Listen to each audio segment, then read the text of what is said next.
What's going on, guys? Josh from soccerreviewsforyou.com, bringing you my review plus on-feet video of a very interesting pair of boots, the Pantofola Lazzarinis. Now, this is a shoe that I have reviewed in the past on this channel, but it's been quite a while now, so I figured I would revisit the shoe. So this is the Lazzarini Pantofola, an Italian brand. The shoes are made in Italy, handmade in Italy, I should say, and the brands have been around since 1886. You see it stamped right here on the lateral side of the shoe, and very clearly, this is an old school, very traditional shoe, and the quality is excellent. With that said, it's also very much a novelty item in my opinion, and I'll explain why in today's video. We'll talk tech specs, we'll talk performance features, as well as how these things fit and feel on feet. So if you're interested in learning more, stick around, watch the entire video. If you're interested in a pair of these for yourself, you can get this version that I have right here, which is the calfskin variation. It retails for around $130 to $150 US,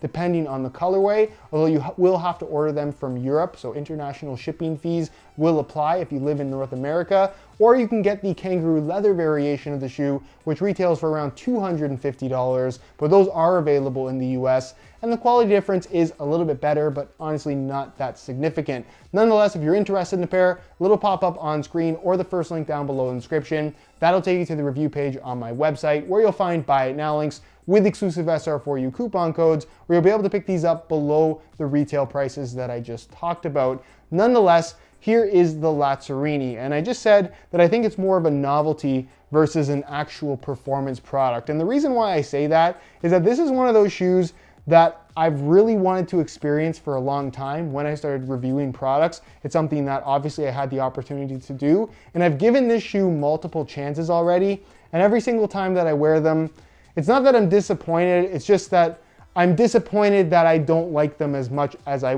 want to like them. I think the shoes look incredible. If you're a boot enthusiast in general, I think wearing something old school like this just has its own kind of coolness factor to it. But it's one of those shoes that, as much as I love them, I just don't enjoy wearing them. And the reason, there's a couple different reasons for that. The first reason is the upper. So the upper on this variation is the calfskin, which is more period correct for this particular shoe, given that this is an Italian company, and when they were making shoes in the very early and mid 90s, they're not gonna have access to kangaroos, they're gonna have access to cows in Italy, so calfskin leather would have been what they used at the time. And out of the box, you'll find that the leather is soft, but it's not going to be the softness that I think some people would expect from this particular shoe. It does have some rigidity and some firmness to it. It has to be somewhat structured out of the box, of course, and it will soften up as you break them in. So don't get these with the expectation that when you put them on, they're going to feel super, super soft and kind of like that buttery sensation on your foot. That is not what these will feel like out of the box.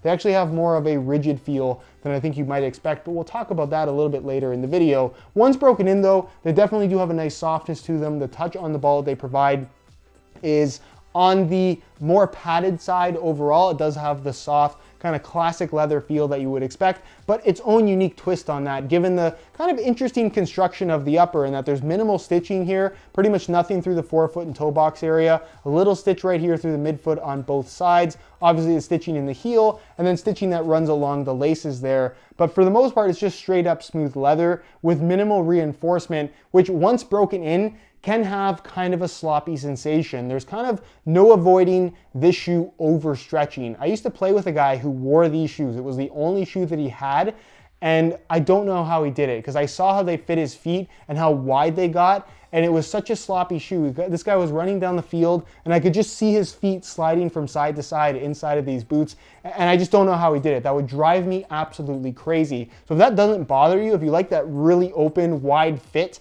then you're gonna like how these feel once they're broken in. But if you're used to modern shoes and you like having that kind of more secure, locked in, stable, responsive sensation, once these are well broken in and have softened up and have stretched, they're going to have a sloppier fit overall, which is something that I can't manage that. I can manage the slight sloppiness you get from a pair of Copas, but this really just takes it to the next level because of the design of the boot. You're gonna find that the tongue is entirely made from the same leather material as the rest of the upper, kind of what you would expect. Central lacing system, so it's nice and deep, as you can see. You get the metal lace holes, which is a very old school element. You don't feel it though. I think some people would expect that to feel uncomfortable. Not something you really notice all that much at all. I guess there's a little bit more bulk across the top of the foot, but mostly you're just feeling the softness of the leather with this particular shoe. And then the heel area. This is something that, again, I have a major issue with. This is the main thing for me with this particular boot. There is an internal structure right here. It is quite hard.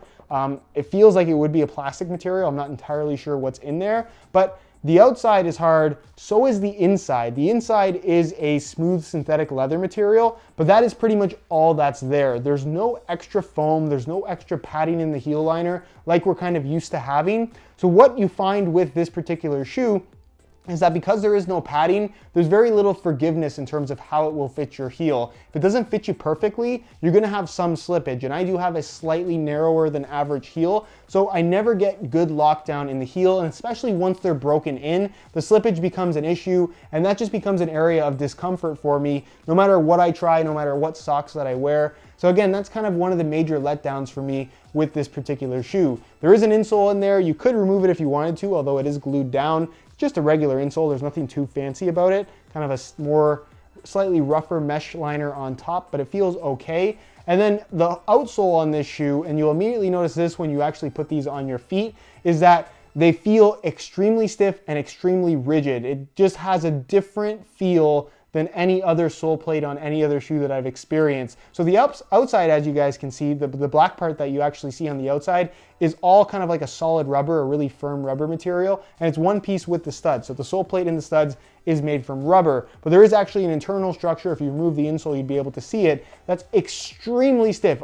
It almost feels like it's wood or something, but there is almost no flexibility to the shoe. It will get better as you wear them in, but again, when you put these on for the first time, you probably expect a nice kind of natural softness from the leather, that type of feel on foot, but instead you get a stiffer feel out of the box and a really stiff feel from the actual sole plate. So that's something that you have to keep in mind as well. And then the stud pattern, this being the firm ground variation, it has kind of the standard traditional layout like you'd find on a Copas with the main studs right there, but then it has these central little studs that look really cool. I mean, I prefer it over a regular Copa stud pattern, but the actual performance difference that it has on offer on firm natural grass is not that significant. It just feels like an old school stud pattern that offers okay traction, but certainly nothing overly significant in terms of differences versus other old school shoes. You're also gonna find that there is a nylon stitching all the way around the edge of the sole plate to the upper. So in regards to durability and overall build quality, these things are pretty much built like a tank. They're made in Italy. You're gonna find that even the stamping under the tongue, which they didn't used to do, this is something they just started doing.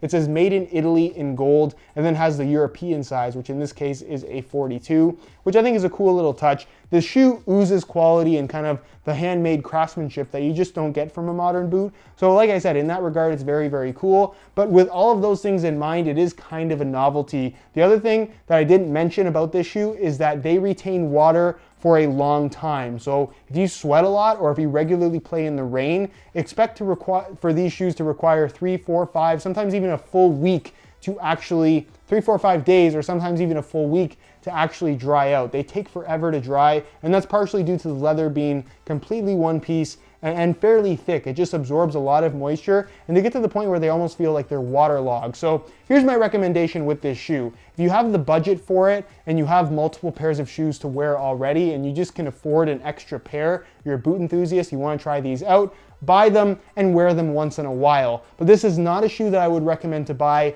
as your only pair of shoes for the upcoming season and you have no other choice if these things go terribly wrong. That would be a bad decision. This is, like I said, kind of one of those shoes that you want to experience once in a while, maybe wear them for a couple months straight. But I think you're very soon going to realize, at least most people will, that a modern leather shoe is going to offer a better experience. Even a Copa Mondial, to call that a modern shoe versus this, I guess is a little bit silly, but I would much rather wear a Copa than a Lazzarini just from the comfort and general performance standpoint that the two shoes have on offer. The other thing worth mentioning here is the weight of the boot, which in a European size 42, which is the equivalent of a size 9 US, these guys weigh in at 11 ounces US, which is about an ounce more than the equivalent size of a pair of Copa Mondial. So not that much heavier than Copas, but they do feel pretty significant on your feet. If you don't want that, like I said, sloppy, kind of heavier feel, these are not for you. by any means. That's enough about tech specs though. Let's take a look at how these things fit and feel on feet. So you can see I swapped out the stock laces on the right boot for some wide royal blue reflective SR4U replacement laces. And the reason why I did that is the stock laces, while they have that kind of more old school look to them, it's kind of the wrong shade of blue. This is a little bit closer, plus I like the reflective aspect, so I thought it looked pretty good. Nonetheless, if you're interested in a pair of laces for yourself, you can click the little pop-up on screen or the first link down below in the description. That'll take you to the website, sr4ulaces.com. So if you're interested in a pair, be sure to go ahead and check that out.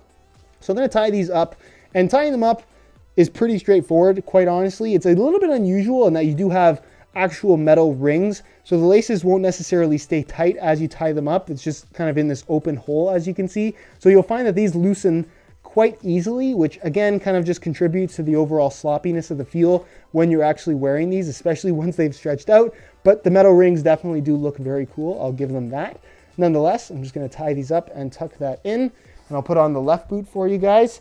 Again, when you put these on, I think people's expectation just based on how these look, and if you've worn a pair of Copas or some made in Japan Mizuno Morelias, or any of these kind of old school soft leather shoes, you would expect these to have that same kind of soft, just super nice high quality leather feel to them. And while these feel very high quality, again, the leather is stiffer out of the box than I think a lot of people would expect. So I'm just going to tie these up, tuck that in.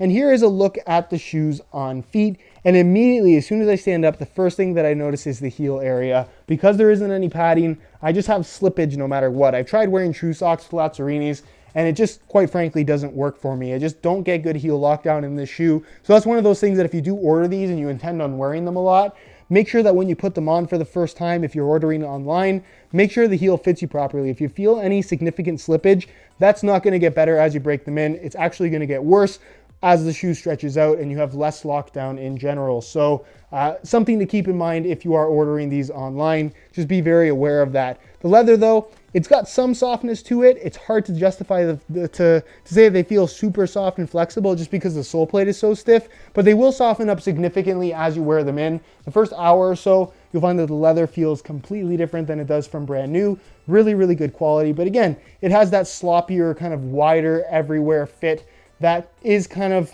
part of the old school vibe of this shoe, I guess, but certainly not for everybody. Width-wise, again, they're going to be suitable for anybody, and they're going to stretch a fair amount given the design of the upper being all leather with no stitching. And as far as sizing is concerned, I'm wearing my usual size 9 US, which is the equivalent of a European 42.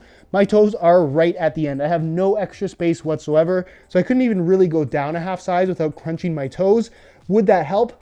No, not necessarily, because I have actually tried it. So for the most part, I would say going true to size is how these would fit, depending on your preferences, of course, and I guess how you normally fit your shoes.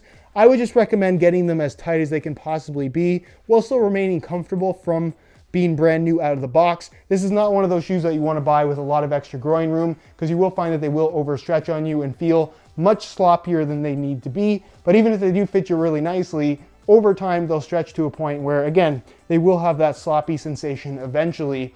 Nonetheless, though, that is pretty much it, guys, for my review of the Pantofola d'Oro Lazzarini. Interesting shoe, definitely a cool boot, more of a novelty than an actual wearable product, in my opinion. But if you're a boot enthusiast, you can afford them, and you want to experience them, I think that they are still worth a go, just because it is such a cool product. Nonetheless, if you're interested in a pair, again, you can click the little eye in the corner of the screen or the first link down below. That'll take you to the review page on my website where you'll find buy it now links for the different variations of the Lazzarinis. If you guys do have any questions regarding this shoe, leave them down below in the comments. I'll do my best to answer them for you. If you enjoyed today's video, found it helpful and informative, be sure to support it with a like. Subscribe if you haven't already for daily videos on all the latest and greatest soccer gear. You can find all my social media information linked down below in the description as well. Other than that, guys, hope you enjoyed today's video, and as always, thanks for watching.